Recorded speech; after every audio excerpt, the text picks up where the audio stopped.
অসম পুলিচৰ ৰিটেন কেতিয়া হ'ব? মই ভাবোঁ যে ফেব্ৰুৱাৰী মাহ নহ'লে মাৰ্চৰ প্ৰথম ভাগতেই আমি অসম পুলিচৰ কনিষ্টবলসকলৰ পৰীক্ষাৰ ৰিটেন টেষ্টৰ কাম আমি সমাপন কৰিম। আজি বহু সময় আপোনালোকৰ পৰা নলওঁ। গণতন্ত্ৰ দিৱস অহাকালি। প্ৰতি বছৰে ভাৰতৰ ৰাইজে গণতন্ত্ৰ দিৱস উলহ মালহেৰে পালন কৰে।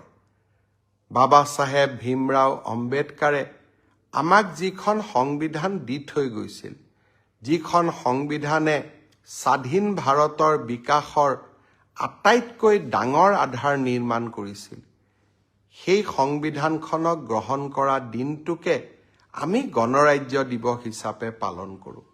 মই ভাবোঁ এই গণৰাজ্য দিৱসে আমাক সংবিধানৰ প্ৰতি আকৌ এবাৰ আমাৰ দায়িত্ব কৰ্তব্যক সোঁৱৰাই দিব আৰু সংবিধান প্ৰদত্ত অধিকাৰৰ লগতে সংবিধানে আমাৰ বাবে লিখি থৈ যোৱা কৰ্তব্যসমূহ পালনৰ বাবেও আমি প্ৰচেষ্টা কৰিম।